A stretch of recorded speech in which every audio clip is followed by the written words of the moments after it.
Hello everyone, in this lecture we are going to revise the concept of returns under GST. Okay, this is not a very important chapter from your exam perspective.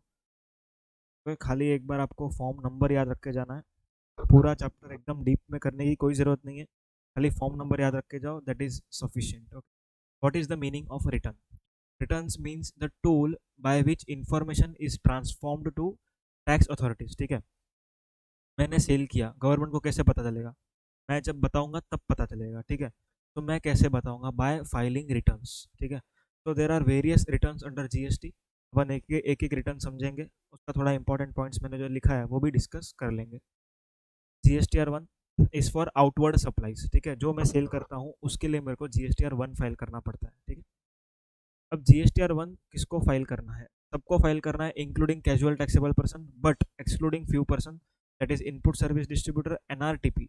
ISD के लिए GSTR 6 है, NRTP के लिए GSTR 5 है। ठीक है, composition person GSTR 4 है, tax deductor GSTR 7 है, कलेक्टर GSTR 8 है, OIDR GSTR 5A है। ठीक है, इन लोग के लिए अलग अलग रिटर्न स्पेसिफाइड है, इसीलिए इनको GSTR 1 फाइल करने की कोई जरूरत नहीं है। GSTR 1 will be quarterly if your aggregate turnover in preceding financial year is less than 1.5 CR. If it is more than 1.5 CR, then it would be monthly. Clear?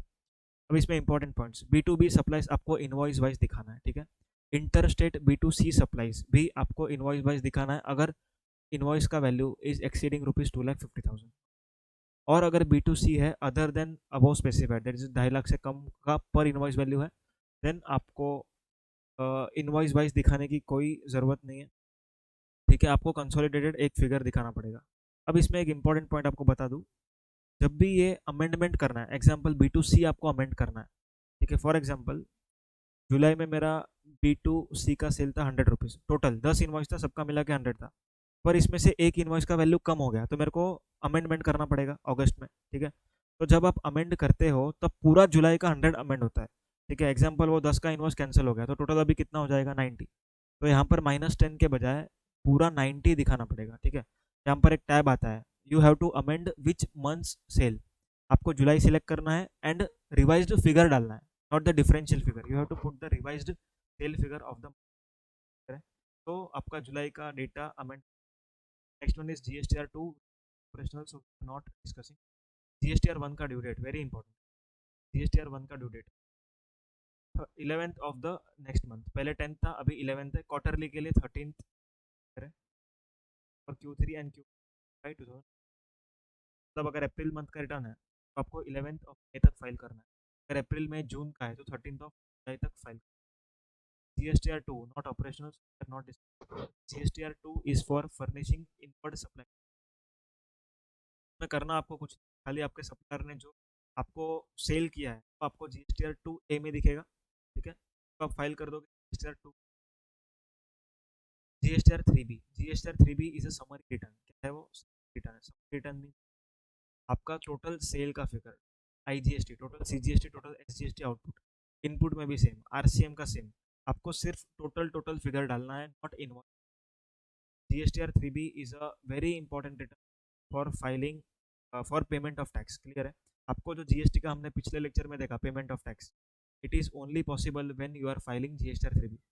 GSTR 3B में आप आपके outward supply दिखाते हो, minus आप आपके input दिखाते हो, आपका RCM दिखाते हो, सारी चीज़ें दिखाते हो, रूल 2 का रिवर्स, 3 का रिवर्स, ठीक है, 17(5) का इन एलिजिबल क्रेडिट, सारी डिटेल आप दिखाते हो, not invoice wise but summary wise. ठीक है, ये सब कंप्यूटेशन होता है। Then there is one table 6 I think, payment of tax होता है, ITC यूटिलाइजेशन करते हैं, तो टेबल 6 में जाता है। This return is to be filed monthly even if GSTR 1 is quarter.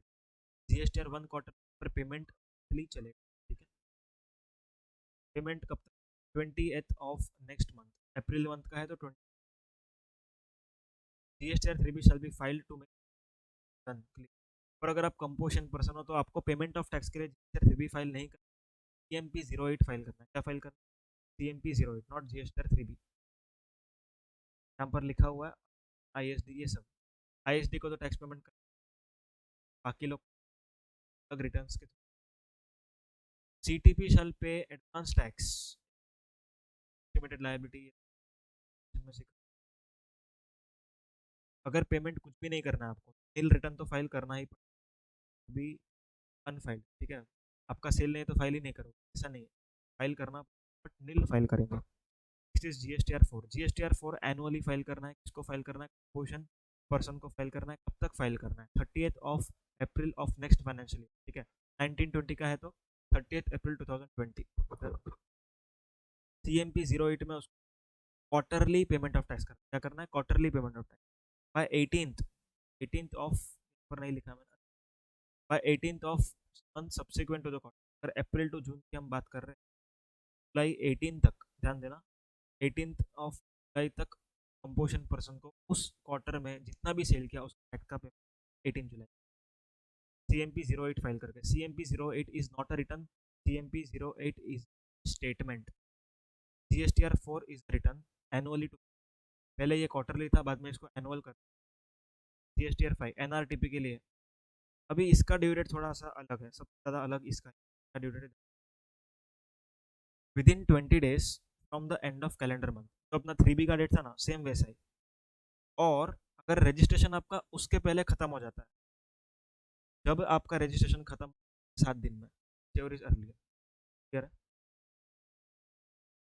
Example, if your registration has been ended, NRTP का registration कितने दिन का रहता है? 90 days का, प्लस 9 एक्सटेंशन पॉसिबल। 10th को आपका रजिस्ट्रेशन खत्म हो गया, ये पीरियड आपने, अभी ना इसमें 2 पीरियड था। पीरियड कैसे? एक तो पिछला पीरियड भी था।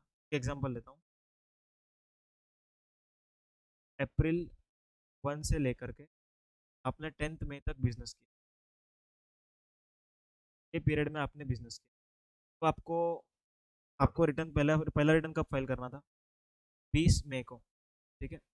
सेकेंड रिटर्न जो मई मंथ का है वो वैसे कब फाइल करना चाहिए था? 20 जून को, बट रुक, 20 June is not the final answer. 7 days from end of this 10th, that 17th और 20th इज अर्लियर तक आपको फाइल करना है। इट मीन्स आप रिटर्न फाइल करोगे तभी आपको रिफंड मिलेगा, ये रिफंड में सेक्शन 4 में लिखा हुआ है। NRTP shall apply for registration 5 days prior, ये हमने ऑलरेडी रजिस्ट्रेशन में सीखा है। रजिस्ट्रेशन 90 days का वैलिड है, ये मैंने अभी बता दिया। GSTR 5 है जो OIDER सर्विस देता है, नॉन रेसिडेंट पर OIDER सर्विस देता है, इसके लिए GSTR 5A एप्लीकेबल 3B के हिसाब से। दैट 3B का जो डेट होता है वो डेट, हाँ क्या, not 3B return. 5A has to be filed by 20th of next, 5A has to be filed by 20th of next month. GSTR 6 ISD कब तक फाइल करना है? 13th of next. क्यों फाइल करना है? इनपुट सर्विस का distribution file करना है। And the most important thing that it can be filed between this date only, 10th and 13th के बीच में ही फाइल होता है। 13 के बाद फाइल करोगे तो आपको पेनल्टी लगेगा, but in any case you can not file before 10th। ISD has to take compulsory, ISD can not RCM supply. GSTR 7 monthly return है, ठीक है। 6 भी मंथली था, 5A भी मंथली, 7 किसके लिए था? टैक्स डिडक्टर के लिए। आपको ऑलरेडी रजिस्ट्रेशन चैप्टर में बताया, भी पेमेंट ऑफ टैक्स में भी हमने डिस्कशन किया। TDS का payment date 10th of next month, return filing date 10th of next. TDS certificate आपको इशू करना है 5 दिन payment of. GSTR 8 E commerce जिसने, same concept will be applicable of next तक उसको, ठीक है, मंथली रहेगा ये। GSTR 9 very important, GSTR 9, 9A, 9B, 9C, 4 return है, ध्यान देना। 9 is a annual return other than ISD, TDS, TCS, CTP, ठीक है। एनुअल रिटर्न मतलब क्या? ध्यान देना, सबसे इंपॉर्टेंट पॉइंट बता, आपके फाइनेंशियल्स बन गए, ठीक है। इसका ड्यू डेट है ना 31 दिसंबर succeeding financial year. The reason behind such so long answer is, आपका फाइनलाइजेशन ऑफ अकाउंट्स होता है, ठीक है, कभी होता है?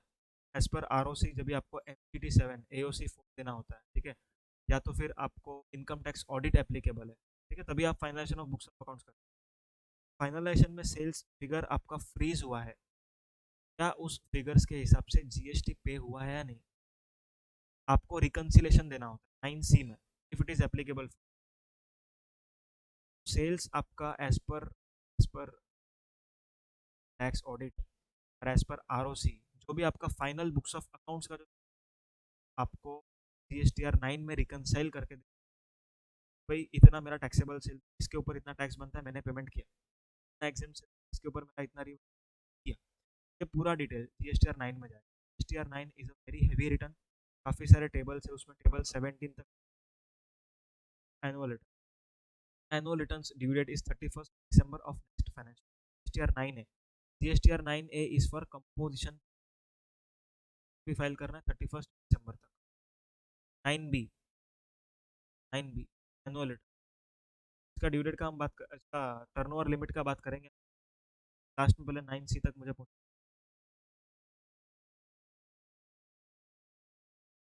9B is for annual return for e-commerce operator, 9C is for GST audit. किसके लिए है वो? जीएसटी ऑडिट के लिए। अब यहाँ पर जीएसटीआर 9 कभी एप्लीकेबल होता है? GSTR 9 is applicable if your number is more than, पर गलती से 5 है, अच्छा सॉरी, ये एनुअल रिटर्न एंड ऑडिट के लिए 5 है, बट जीएसटीआर 9 के लिए टर्नओवर लिमिट इज, अगर आपका aggregate turnover in preceding financial year अगर 2 करोड़ को एक्सीड कर जाता है और 5 करोड़ से है तो जीएसटीआर 9 फाइल, अगर 2 करोड़ से ज़्यादा है एंड 5 करोड़ से भी ज़्यादा है आपको जीएसटीआर 9 भी फाइल करना है, सी भी फाइल करना है, provided you are other than ISD, CTP, NRTP, वो सब, ठीक है, यू आर नॉर्मल पर्सन। अब जीएसटीआर 9, 9A, 9B, 9C इन सब का date is 31st December of next financial. अगर हम 1920 की बात कर रहे हैं, आपको रिटर्न फाइलिंग कब तक? दिसंबर 1000, तो दिस इज March 20, आपको नेक्स्ट फाइनेंशियल ईयर का 31st December तक फाइल करना है। जीएसटीआर 9C इसको एप्लीकेबल नहीं है, और है क्या ये? GSTR 9C is a reconciliation statement which is signed by CA में इन प्रैक्टिस। ठीक है, इसका टर्नओवर 5 करोड़ से ऊपर है तो जीएसटीआर 9C भी फाइल करवाना पड़ता है। ड्यू डेट तो आप लोगों को मालूम है 31st December है। Next is foreign airlines not required to file 9C if they are complying with companies act का एक रूल है, इसमें उनको ऑलरेडी काफ़ी डिटेल्स देनी पड़ती है, ठीक है, तो अगर वो आप वो डिटेल्स दे रहे हो तो आपको 9C भरने की। Next is GSTR 10, very important. GSTR 10 is a final return, अगर मैं अपना रजिस्ट्रेशन, जीएसटीआर 10 फाइल करना है, ठीक है। जीएसटीआर 10 का ड्यू डेट क्या है? जीएसटीआर 10 का due date is 3 months of whichever is later, ठीक है, ध्यान देना 3 months कहाँ से आपको लेना है? Date of cancellation, date of cancellation और date of order of cancel, ठीक है, इन दोनों में विचेवर इज लेटर, और उस लेटर से 3 months के अंदर अंदर आपको GSTR 10 file. This is 3 months of, मतलब इन दोनों में से पहले लेटर डेट आपको सिलेक्ट कर लो, इन दोनों में से जो भी लेटर वाला डेट रहेगा उधर से लेके 3 months के अंदर आपको रिटर्न फाइलिंग करना। सर्टेन रिटर्न, फाइनल रिटर्न में क्या क्या डालना है आपको, रिटर्न में क्या पर्टिकुलर था आप लोग का, आपके पास कितना स्टॉक था, स्टॉक पे कितना रिवर्सल आपने, सारी चीज़ें। GSTR 11 not very important, it is applicable for UN and foreign embassies होती है, and it has to be filed by 20th of next month. Some important point, returns, return में revise return हो सकता है क्या जीएसटी में? Answer is no, revise return का कोई कंसेप्ट नहीं है। अगर कुछ मिस्टेक है तो रेक्टिफाई हो सकता है, रेक्टिफाई भी तब तक हो सकता है अगले साल के सितंबर तक, या तो एनुअल रिटर्न विच क्लियर तक ही रेक्टिफिकेशन हो। एंड अगर आप if you have applied for registration, effective date, now you are very well terms, effective date of registration से लेकर के grant of registration, date of grant of registration, ठीक है, इस पीरियड के दरमियान आपके पास जीएसटी नंबर नहीं था, आपने परचेज तो किया रहेगा, ठीक है, एंड आपने सेल भी कुछ किया रहेगा, आपने सेल जो उस पर आपने जीएसटी नंबर नहीं था, तो गवर्नमेंट हैज सेड कि आपको रिवाइज इनवॉइस बनाना पड़ेगा एज पर सेक्शन 30, क्लियर है। अब ये जो ये पीरियड का रिटर्न है, इस पीरियड का रिटर्न जाना चाहिए आपको एज पर सेक्शन 40, आपको फर्स्ट रिटर्न में ये सारे details, first return, next one GST same pan, ठीक है, एग्रीगेट टर्नओवर पर बात करें।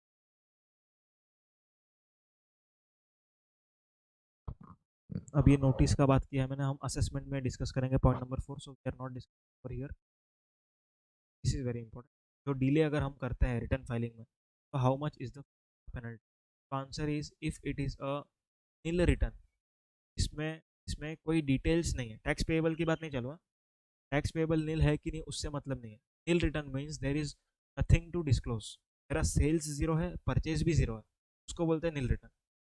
ठीक है, सेल्स भी है, परचेज भी है, पर पेएबल जीरो है, it is not called nil return. If it is a nil return then the penalty is 10 CGST per day plus rupees 10 SGST per day.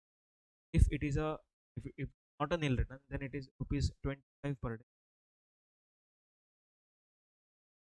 rupees 50। Delay in annual return, अगर आप annual return late file करते हो तो आपको per day rupees 100 CGST, per day rupees 100 SGST late filing penalty पड़ेगा। It means 200 rupees, subject to maximum 5000 rupees.